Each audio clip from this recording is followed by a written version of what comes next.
10, 9, 8, 7, 6, 5, 4, 3.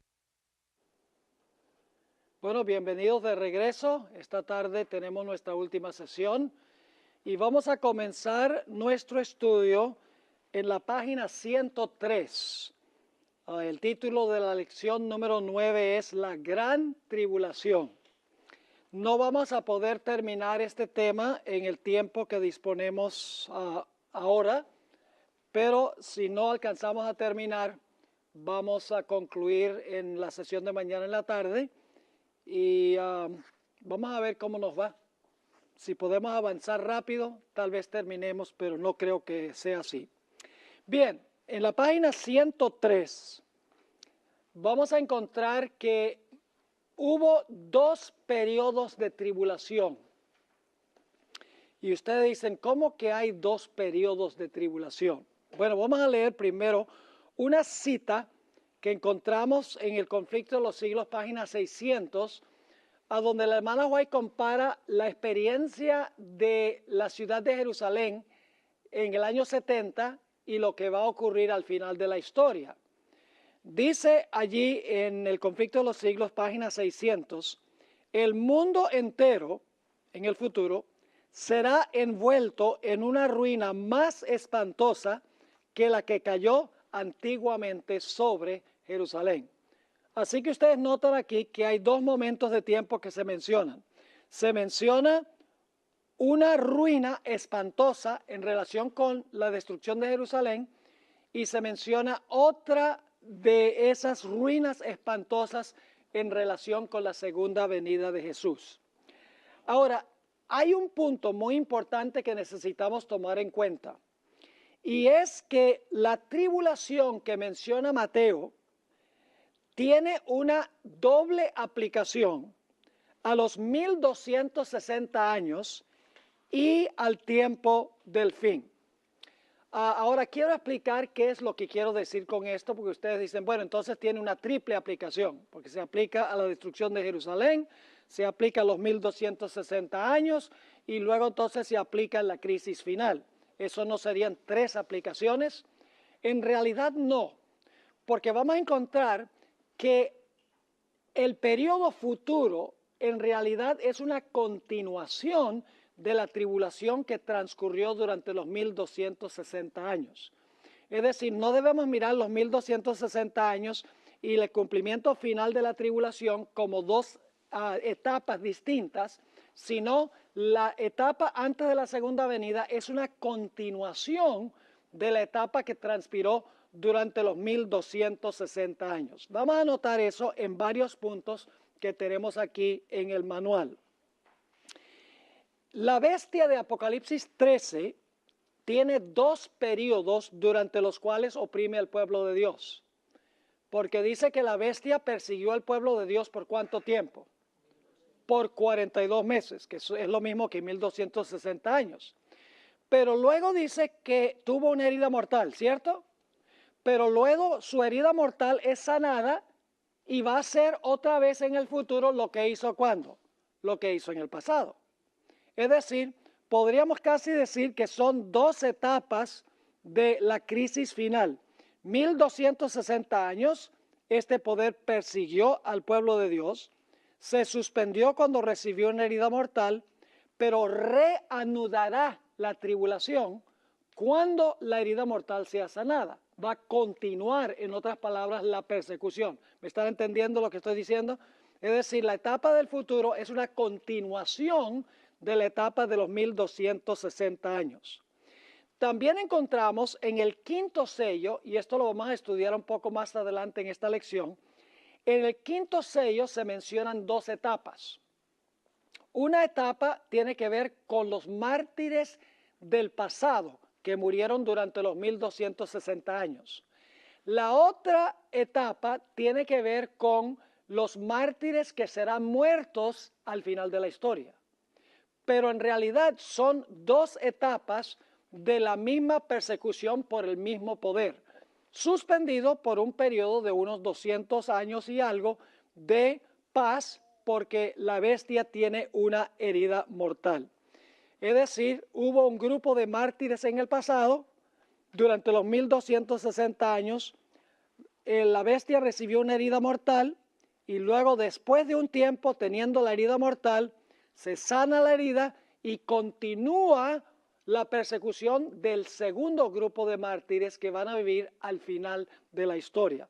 Vamos a tener toda una sección para explicar esto un poco más adelante. En Daniel 11 tenemos también lo mismo. En Daniel 11, el rey del norte, que es un símbolo de la bestia o el cuerno pequeño o la ramera, todos representan el mismo sistema. El rey del norte tiene también dos etapas de dominio. Una etapa se cubre desde los versículos 30 hasta el versículo 39 de Daniel 11, mientras que la segunda etapa cubre desde el versículo 40 hasta el versículo 45. Quiero leerles una cita de la hermana White.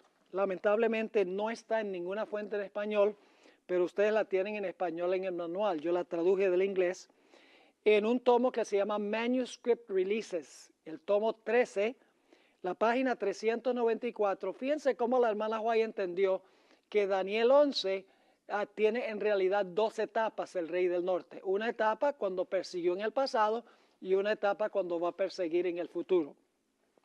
Dice allí en esa cita, la hermana White, no hay tiempo que perder. Nos esperan tiempos problemáticos. El mundo está agitado por un espíritu de guerra. Pronto ocurrirán las escenas angustiosas que anuncian las profecías. Las profecías del capítulo 11 de Daniel casi se han cumplido por completo. Ahora viene la parte clave, mucha de la historia que ha ocurrido, pasado, ¿verdad? Que ha ocurrido en cumplimiento de esta profecía, se repetirá. Ahora, la profecía no se repite, lo que se repite es la historia que cumplió la profecía. Luego dice, el versículo 30 describe a un poder que se contristará y volverá y se enojará contra el pacto santo y hará según su voluntad, volverá pues y se entenderá con los que abandonen el santo pacto. Ese es el versículo 30 de Daniel 11 y luego no los incluye aquí por ahorrar espacio. Ella continúa citando los versículos 31 al 36. Y luego dice ella, ocurrirán escenas que similares a las que se describen en estos versículos. Entonces fíjense, dos veces dice ella en esta cita, dice, mucha de la historia que ha ocurrido en cumplimiento de esta profecía se repetirá y luego al final dice, ocurrirán escenas similares a las que se describen en estos versículos. ¿Por qué razón? Porque es el mismo sistema que va a perseguir al pueblo de Dios. El mismo sistema que persiguió durante los 1260 años es el poder que va a perseguir al pueblo de Dios al final de la historia. Ahora, el siguiente punto que tenemos en la siguiente página es que en ambas etapas está involucrado el conflicto con respecto al sábado y el domingo. Durante los 1260 años, el cuerno pequeño pensó que podía, ¿qué cosa? Que podía cambiar la ley de Dios. Yo pregunto, al final de la historia, ¿se va a imponer por ley ese cambio que se hizo durante los 1260 años? ¿Es una continuación, en otras palabras? ¿Cómo no? Ahora, ambas tribulaciones, y tal vez no debería haber puesto ambas tribulaciones, sino ambas etapas de la tribulación, son las peores que se han visto en la historia del mundo, porque ahí dice claramente que será un tiempo de angustia cual no se ha visto jamás en la historia del mundo. Las dos etapas, los 1260 años, y la etapa final, cuando se le sane la herida a la bestia, son las más terribles que ha habido. Y ustedes dicen, ¿cómo puede haber dos etapas que son las más terribles? La primera es la más terrible en términos de longitud. Duró 1260 años. La segunda etapa es la mayor en términos de ¿qué? De intensidad y lo terrible que será el sufrimiento del pueblo de Dios. Es decir, que ambos se puede decir que los dos son terribles, Pero el primero es más terrible porque fue más largo y el segundo será más terrible por la intensidad terrible que sufrirá el pueblo de Dios. Ahora, un último punto en cuanto a estas dos etapas de esta tribulación, y es que al concluir las dos etapas de la tribulación, hay señales en el sol, la luna y las estrellas. Es decir, cuando están por terminar los 1260 años, hay señales en el sol, la luna y las estrellas. Cuando está por terminar la persecución final del pueblo de Dios, habrá señales en el sol, la luna y las estrellas, anunciando que la persecución del pueblo de Dios está llegando a su fin. Eso lo vamos a estudiar cuidadosamente un poco más adelante. Ahora lo que quiero que hagan es que capten el cuadro. Ahora, vamos a repasar la secuencia de eventos de Mateo 24. Y esto lo hemos estudiado, así que será más bien fácil. Habrá guerras y desastres. Se culpará al pueblo de Dios. El pueblo de Dios recibirá el poder del Espíritu Santo. Predicarán el fuerte clamor ante reyes y gobernantes. Luego se colocará la abominación asoladora, que significa la ley dominical, que va a llevar finalmente a la desolación o la asolación. Y cuando se ponga la abominación asoladora, algunos van a ver la señal y van a huir, otros se van a quedar. Es decir, va a haber una división, una separación entre los fieles y los infieles. Un grupo va a permanecer en las grandes ciudades y el otro grupo que va a hacer va a huir cuando vea la señal y se van a salvar. La abominación asoladora equivale a la marca de la bestia. Ambos tienen que ver con el sol y ambos constituyen la prueba final que separará a los justos de los injustos. Yo pregunto, ¿la abominación asoladora cuando iba a ser destruida Jerusalén causó una división entre los fieles y los infieles? ¿Los fieles cuando vieron la señal salieron? ¿Cómo no?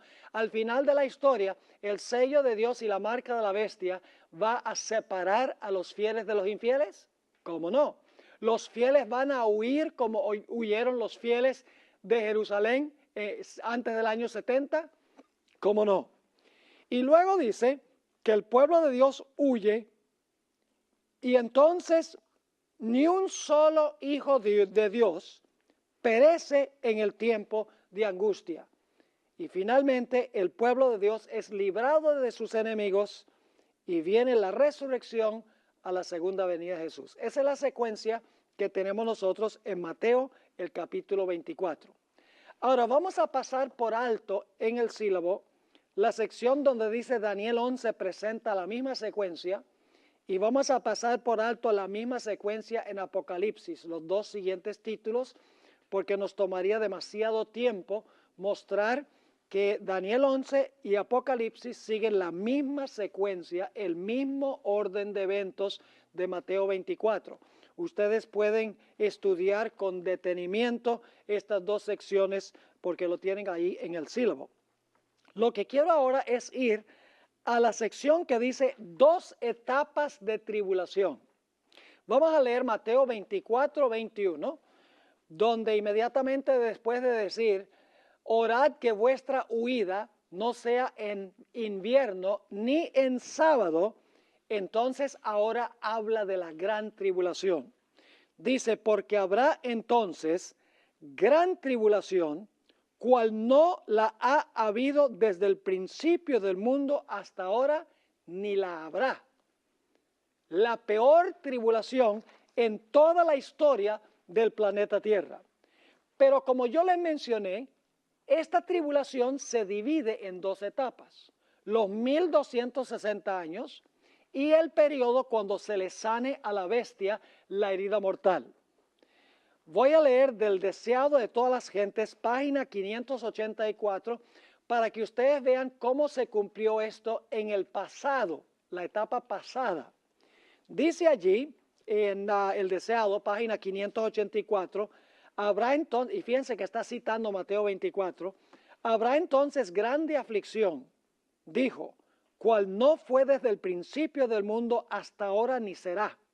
Y si aquellos días no fuesen acortados, ninguna carne sería salva, mas por causa de los escogidos, aquellos días serán acortados. Ahora, ¿a qué tiempo aplica la hermana White estos versículos? Noten, durante más de 1000 años, fíjense la cantidad de tiempo, nunca va a haber una tribulación como esta en términos de ¿qué? De longitud de tiempo. Durante más de 1000 años iba a imperar contra los seguidores de Cristo una persecución como el mundo nunca la había conocido antes. Millones y millones de sus fieles testigos iban a ser ¿qué? Muertos. Si Dios no hubiese extendido la mano para preservar a su pueblo, todos habrían perecido. Mas por causa de los escogidos, dijo, aquellos días serán ¿qué? Acortados. Pero quiero que noten que la hermana White también aplica esta profecía al futuro. Entonces usted dice, ¿cómo puede la gran tribulación aplicarse a los 1260 años y también al futuro? La razón es muy sencilla.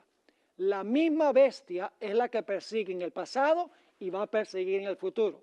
En el futuro, sencillamente continúa la persecución del pasado. ¿Me están entendiendo el punto?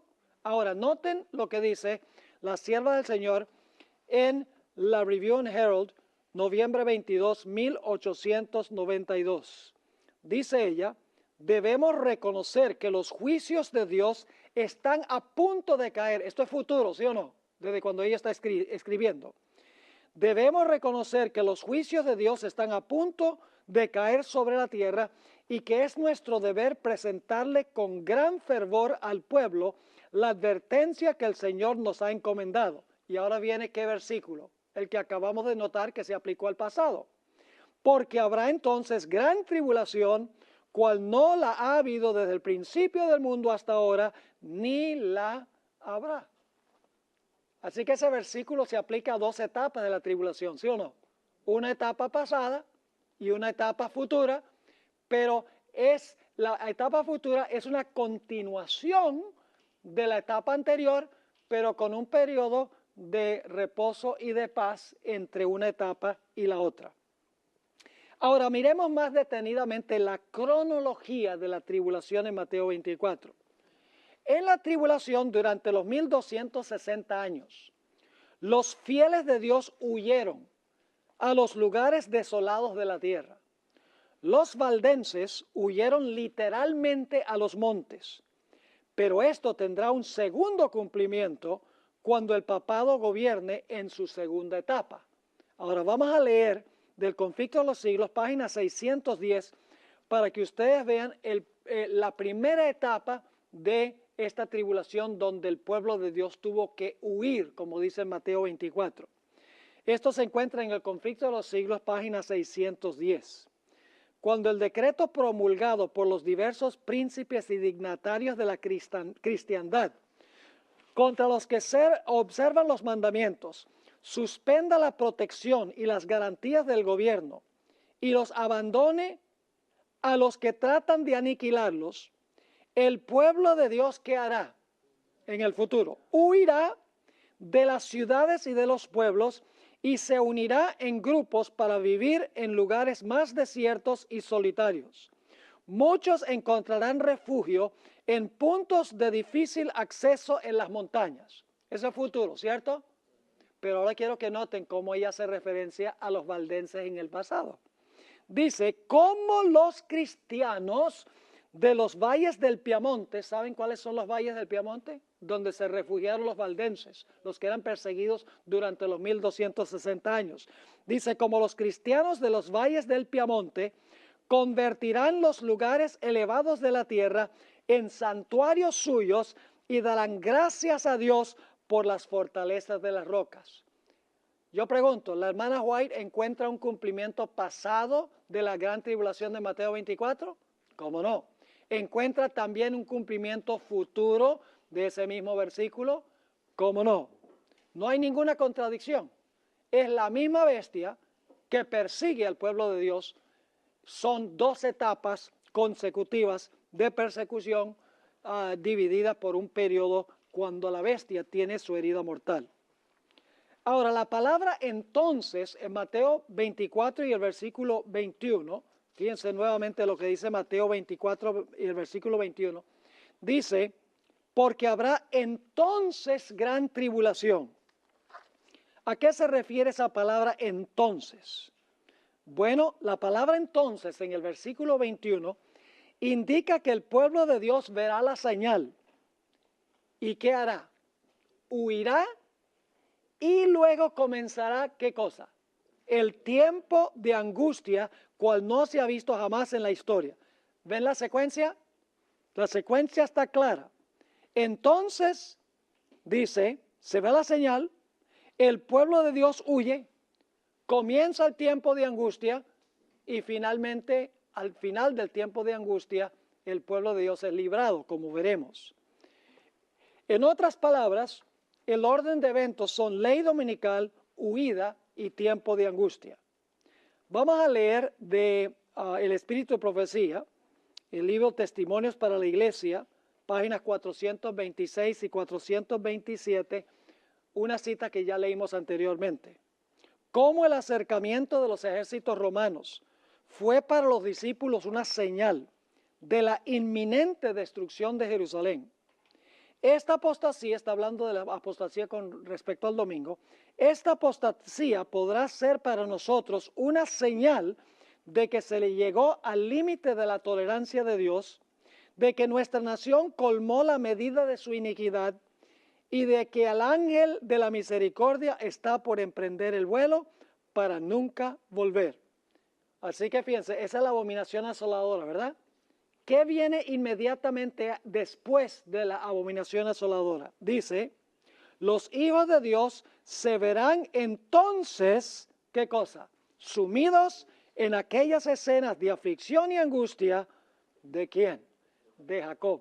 ¿Ven la secuencia de eventos que tenemos? La abominación asoladora se pone, el pueblo de Dios huye, viene el tiempo de angustia y luego entonces el pueblo de Dios será libertado.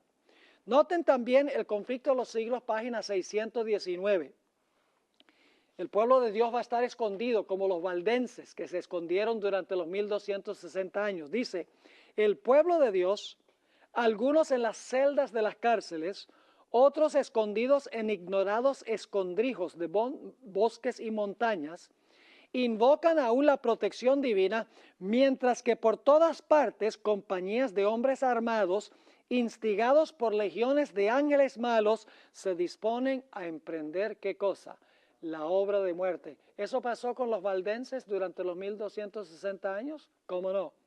Las persecuciones del pasado van a continuar en el futuro. Lo único es que nosotros estamos ahorita en el tiempo de la herida mortal. La persecución en el pasado, la tribulación fue la más terrible en términos de longitud. La futura será la más terrible en intensidad de sufrimiento y será a nivel global. Ahora vamos a Mateo 24:22, la tribulación acortada. Dice allí, y si aquellos días, ¿cuántos días fueron simbólicamente? 1260 días, y si aquellos días no fuesen acortados, nadie sería salvo, mas por causa de los escogidos, aquellos días que pasó serán acortados. Ahora yo pregunto, ¿es cierto eso de lo que sucedió en el pasado? ¿Acortó Dios el periodo del sufrimiento del pueblo de Dios? Sí, la persecución terminó antes que concluyeran los 1260 años. Es decir, la persecución, aunque el periodo llevó hasta 1798, en gran medida la persecución concluyó antes de eso. Es decir, el periodo de tribulación fue ¿qué? Fue acortado.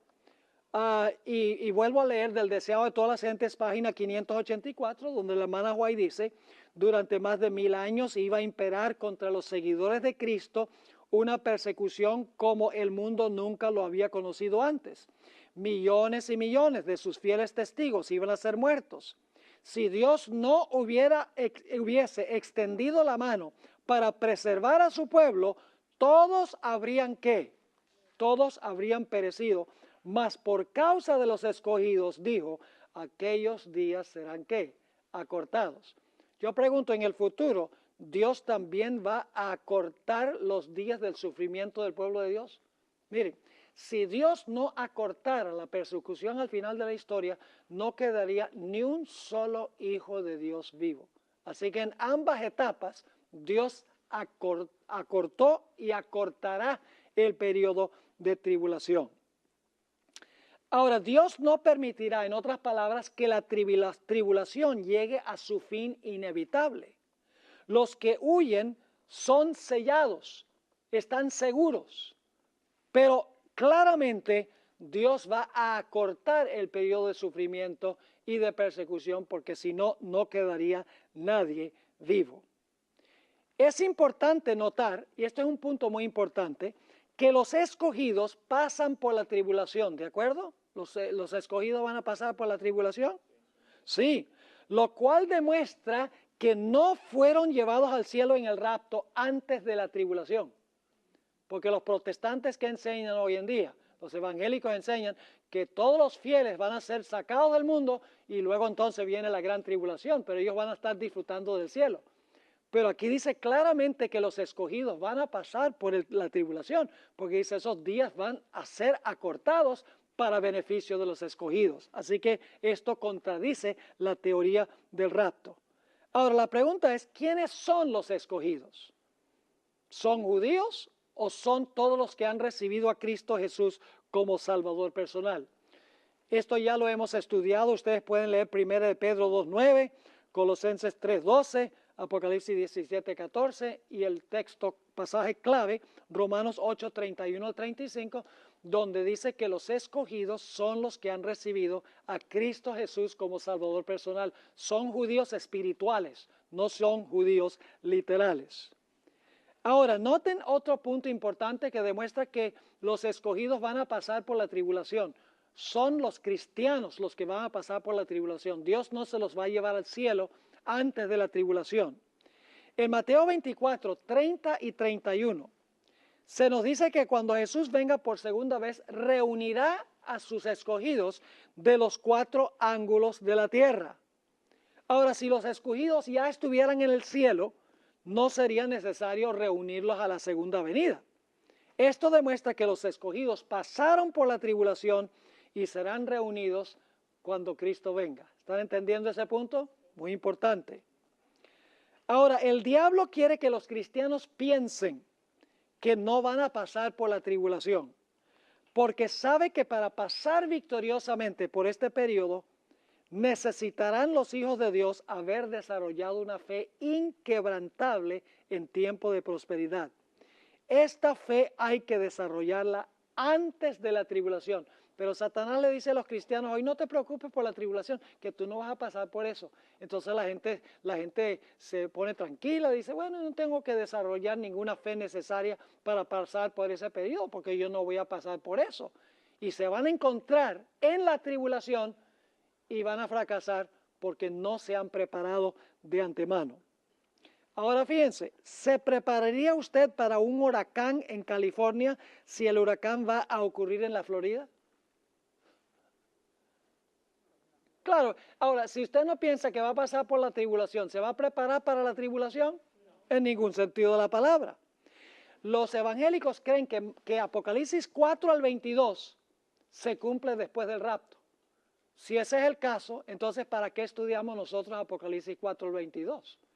Si eso se va a cumplir después que estamos en el cielo, ¿qué necesidad hay de estudiarlo? El conflicto de los siglos, página 614, que es el capítulo sobre el tiempo de angustia, Elena White universaliza la tribulación. En esta página ella nos asegura que este periodo será acortado para bien de los escogidos. En esta página hace muchas alusiones a Mateo 24. Ustedes deben leer esta página porque la hermana White constantemente se refiere a Mateo 24. Habla, por ejemplo, de la ley dominical, que es la abominación asoladora. Habla de la huida de las ciudades, entonces los que están en Judea huyan a los montes. Habla del decreto de muerte. habla del acortamiento del periodo de tribulación. Vamos a leer esta cita, Conflicto de los Siglos, página 614. Dice la sierva del Señor: sin embargo, el tiempo de angustia, ¿qué va a pasar? Será acortado por amor de los elegidos. Los centinelas celestiales, fieles a su cometido, siguen vigilando. Por más que un decreto general haya fijado el tiempo en que los observadores de los mandamientos puedan ser muertos, sus enemigos en algunos casos se anticiparán al decreto y tratarán de quitarles la vida antes del tiempo fijado. Sigue diciendo, pero nadie puede atravesar el cordón de los poderosos guardianes colocados en torno de cada fiel. Algunos son atacados al huir de las ciudades y villas, pero las espadas levantadas contra ellos se quiebran y caen como si fueran paja. Otros son defendidos por ángeles en forma de guerreros. ¿Será protegido el pueblo de Dios durante ese periodo? Ciertamente que sí.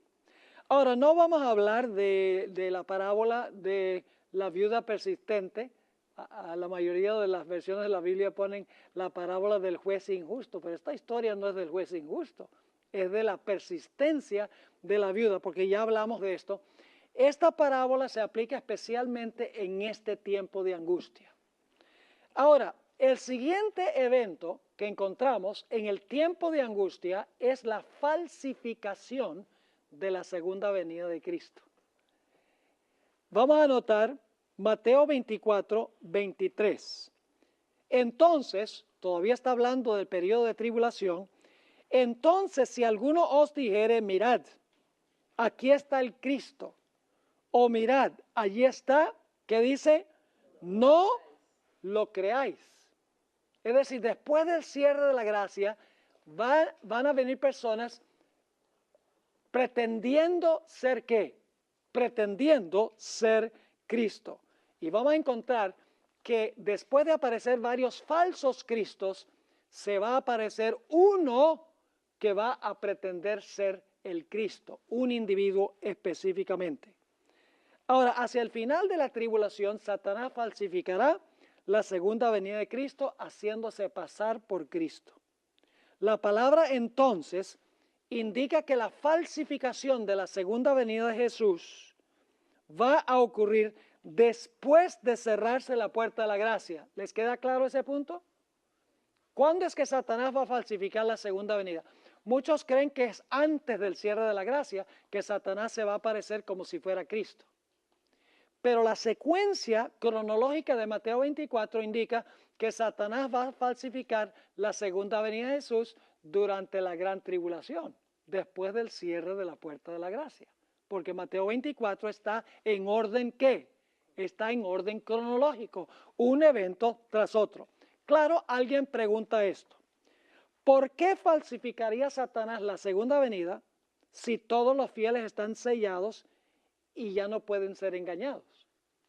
¿Entienden la pregunta? Algunos dicen, bueno, después del cierre de gracia, ¿de qué le sirve a Satanás falsificar la segunda venida si él ya sabe que todos los casos están decididos? ¿No sería más lógico pensar que Satanás falsifica la segunda venida antes de cerrarse la puerta de la gracia? La respuesta es muy sencilla. Satanás alberga la esperanza que podría contrariar la palabra de Dios. Satanás no se rinde así nomás. Él ve que los santos están clamando día y noche para que sean libertados de su adversario. Ahí está la parábola de la viuda, y que está clamando día y noche, y Satanás los ve clamando y gimiendo, rogando que Jesús venga a librarlos. Satanás falsificará la segunda venida para dar la impresión que sus oraciones están siendo contestadas. Es decir, aquí la hermana White tiene una cita en el libro Eventos de los Últimos Días, donde él dice que cuando el pueblo de Dios estará clamando y gimiendo, Señor, interviene para librarnos, que haya este decreto de muerte, vamos a morir a manos de nuestros enemigos. Cuando están diciendo eso, es que Satanás va a falsificar la segunda venida y va a decir, yo he venido contestando sus oraciones. Será un engaño casi irresistible, dice el espíritu de profecía. Ahora vamos a dar una analogía para que ustedes puedan entender por qué Satanás hace esto si él sabe que todos los fieles están sellados. El siguiente párrafo. Tal vez una analogía nos ayude a entender por qué Satanás procurará engañar a los escogidos cuando sabe que Dios ha dicho que no pueden ser engañados. Yo les pregunto, ¿sabe Satanás que después del milenio no va a poder conquistar la Nueva Jerusalén? ¿Ustedes creen que Satanás sabe que después del milenio va a rodear la ciudad, pero no va a poder conquistar la ciudad? ¿Él sabe eso? ¿Ustedes no creen que Satanás es capaz de leer Apocalipsis 20?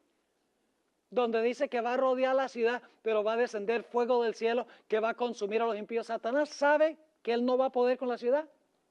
Claro, entonces ¿por qué se va a preparar para atacarla? Porque el diablo es el diablo. El diablo dice, mire, somos millones y millones, los que están en la ciudad son pocos. Yo sé que Apocalipsis 20 dice que no voy a prevalecer, pero quién sabe, de pronto puedo contrariar la palabra de Dios. El diablo es diablo y no se va a rendir así nomás. Ahora, notemos Mateo 24, versículo 24 y versículo 26. Primero aparecen falsos cristos y falsos profetas, pero luego se va a aparecer uno, que es la falsificación de la segunda venida. Dice Mateo 24 y el versículo 24.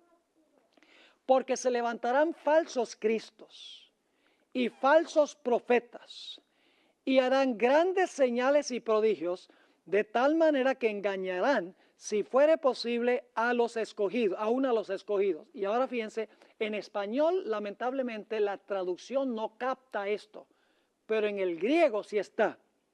Así que si os dijeren, mirad, Él está en el desierto. No está hablando de muchos falsos cristos, está hablando de ¿qué? De un falso Cristo. Así que dice, si os dijeren, mirad, Él está en el desierto, no salgáis. O mirad, Él está en los aposentos, no lo creáis. Ahora, el versículo 24 habla en términos genéricos, pero comenzando en el versículo 25, se habla de un individuo, en otras palabras. Aun cuando la traducción en español no lo refleja, aparece el pronombre personal masculino él 2 veces aquí en Mateo 24 y el versículo 26. Ahora, ¿cómo podrán los escogidos distinguir entre lo genuino y lo falso? La Biblia enseña claramente que Jesús en su segunda venida no tocará la tierra. Segunda Tesalonicenses 2:1 dice que seremos reunidos a Él en su segunda venida, no Él a nosotros. Primera Tesalonicenses 4:13 al 17 dice claramente que los fieles serán arrebatados en las nubes para recibirlo a Él, ¿dónde? En el aire. Mateo 24:30 dice que Jesús va a enviar a sus ángeles a recoger a los escogidos, lo cual indica que Él va a estar encima de la tierra si está enviando a los ángeles a recoger el pueblo de Dios. Además de eso, Juan 14:1 al 3 nos dice claramente que Jesús va a llevar a sus escogidos ¿a dónde? Al cielo. Ahora, fíjense qué interesante esto. Los cristianos conservadores, como los evangélicos y los pentecostales, creen que cuando Cristo venga en su venida gloriosa, porque ellos creen que va a haber un rapto de la iglesia, los fieles van a ser llevados al cielo 7 años antes de la gloriosa segunda venida. Y allá van a estar disfrutando con el Señor por un periodo de 7 años, mientras que los que se quedaron aquí van a sufrir el terrible tiempo de angustia. Y luego ellos creen que 7 años después, Cristo viene en su gloriosa venida a la tierra y que va a establecer aquí en la tierra su reino y va a gobernar en la tierra por 1000 años. Ahora, ¿se están preparando ellos para ser engañados por la falsa segunda venida del Señor Jesús? Sí, porque ellos están esperando que Cristo va a venir acá y que va a establecer su reino acá. Y creen que Jesús va a sanar las enfermedades, que el Señor Jesucristo va a enseñar las lindas cosas que enseñaba cuando estuvo en la tierra.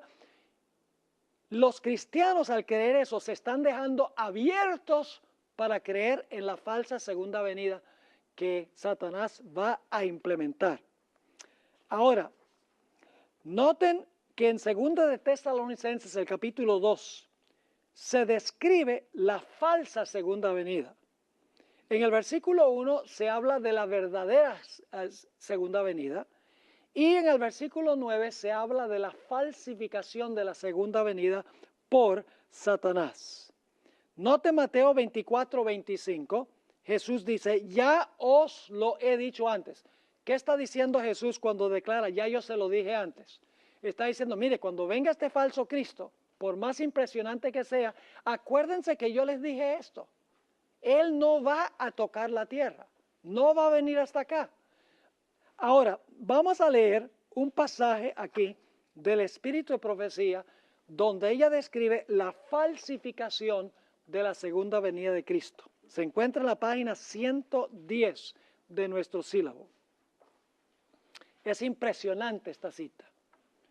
El acto capital que coronará el gran drama del engaño será que el mismo Satanás se hará pasar por Cristo.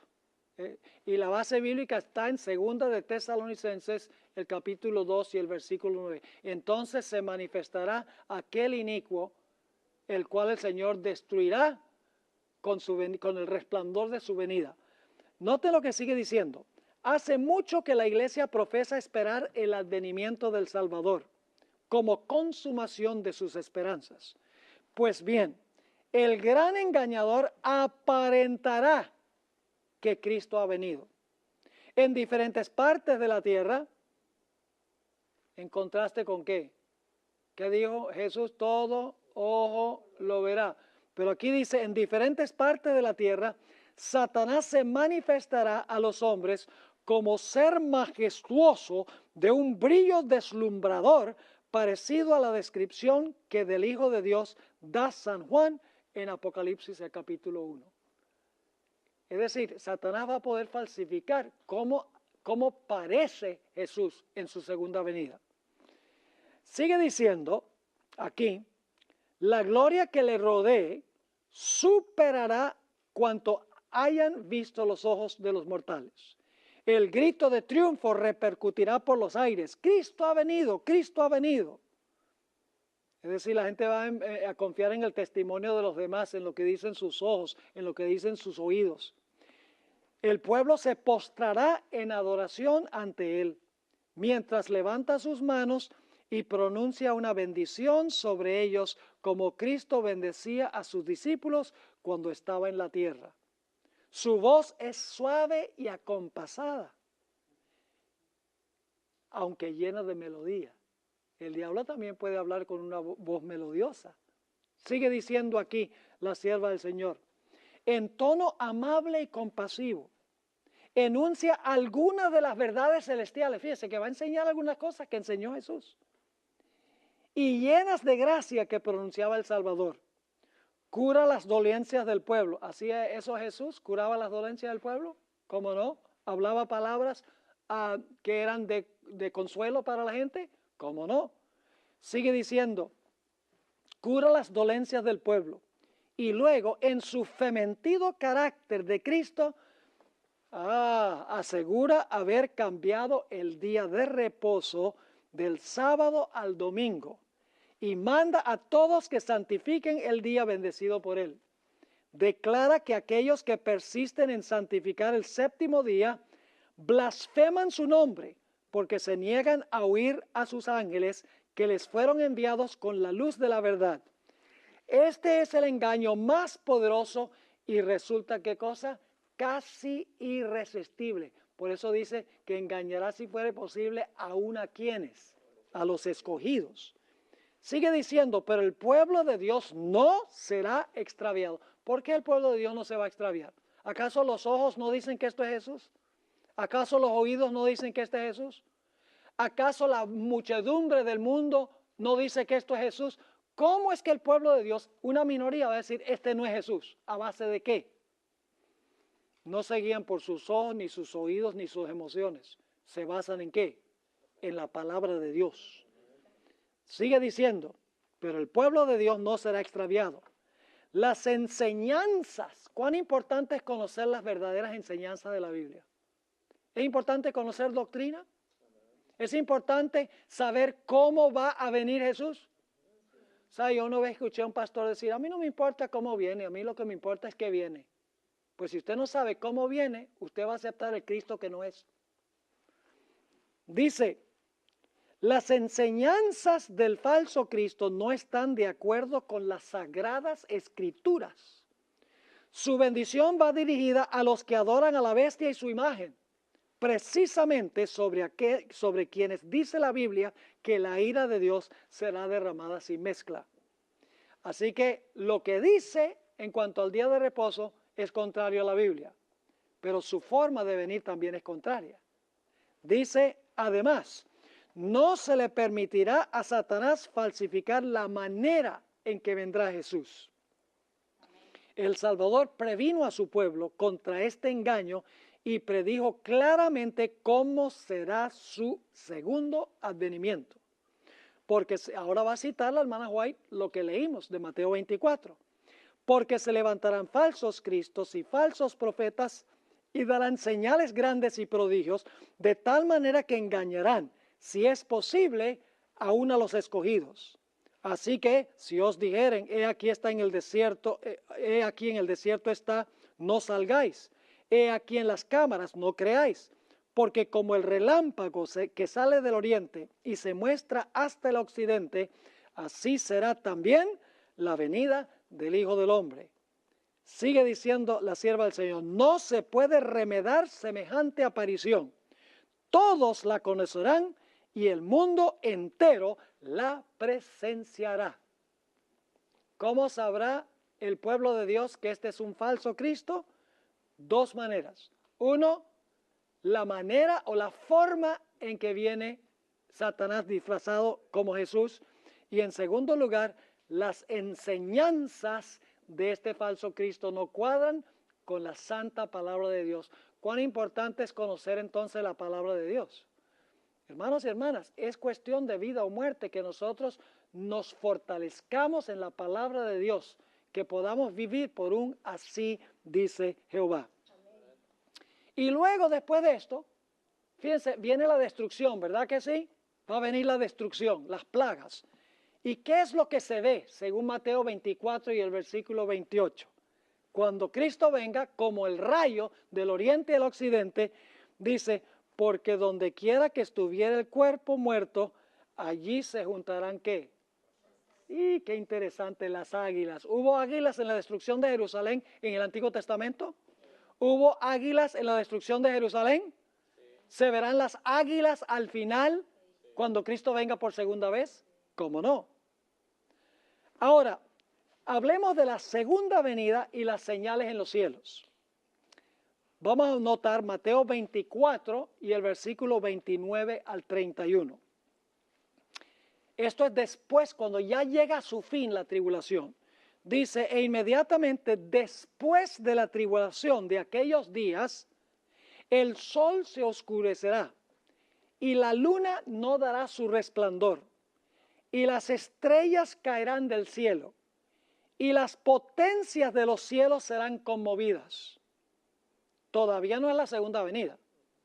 Está llegando al final la tribulación y luego vienen estas señales. El sol se oscurece, la luna también se oscurece porque no da su resplandor, las estrellas caen del cielo y dice las potencias de los cielos serán conmovidas. Vamos a encontrar que las potencias de los cielos, the powers of the heavens en inglés, son el sol y la luna. Porque el sol Dios lo hizo para gobernar durante el día y la luna la colocó en el cielo para gobernar la noche. Dicen en Génesis 1 y el versículo 16. Y ahora noten, primero viene sol, luna y estrellas, las señales, y entonces dice, y entonces aparecerá la señal del Hijo del Hombre en el cielo. Fíjense que viene primero las señales en el sol, luna y estrellas, luego se ve la señal del Hijo del Hombre, y luego entonces se ve a Jesús viniendo en las nubes. Dice, entonces aparecerá la señal del Hijo del Hombre en el cielo, y entonces lamentarán todas las tribus de la tierra, y verán al Hijo del Hombre viniendo sobre las nubes del cielo con poder y gran gloria, y enviará sus ángeles con gran voz de trompeta, y juntarán a sus escogidos de los cuatro vientos desde un extremo del cielo hasta el otro. ¿Ven los 3 puntos ahí? Sol, luna y estrellas, señales. Luego la señal del Hijo del Hombre, y luego Cristo llega para recoger a sus escogidos. Ahora, recordemos que el papado tiene ¿cuántas etapas en que domina y persigue? 2 etapas. Por eso la tribulación también tiene ¿qué? ¿Entendieron este punto? La tribulación también tiene 2 etapas. Ahora, las señales en los cielos anunciaron que el cautiverio del pueblo de Dios estaba a punto de concluir al terminar los 1260 años. Ustedes recuerdan que hubo señales que indicaban que iba a caer el papado y que el pueblo de Dios iba a ser librado de su persecución durante los 1260 años. ¿Recuerdan en qué años fue que sucedió esto? Hubo un gran terremoto en 1755, el terremoto de Lisboa. Luego el sol se oscureció en 1780. La luna se vio como sangre esa misma noche en que el sol se oscureció.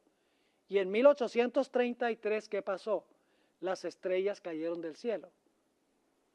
Ahora necesitamos entender cómo se relacionan estas señales con lo que leímos en Mateo 24, el sol se oscurecerá, la luna no dará su lumbre y caerán las estrellas del cielo. Y eso vamos a hablar.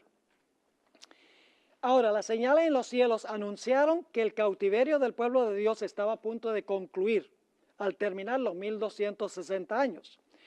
Pero las señales en los cuerpos celestes también anunciarán en el futuro el fin del cautiverio del pueblo de Dios en la gran angustia, en la gran angustia final. Es decir, hubo un cumplimiento parcial en 1755, 1780 y 1833. Estas señales demostraron que la primera etapa de la tribulación estaba ¿qué? Llegando a su fin. ¿Están entendiendo lo que estamos diciendo? Alguno preguntará, ¿cómo pueden señales que ocurrieron hace más de 200 años ser señales de la pronta venida de Jesús? Esto es siempre algo que le sacan en cara a los adventistas.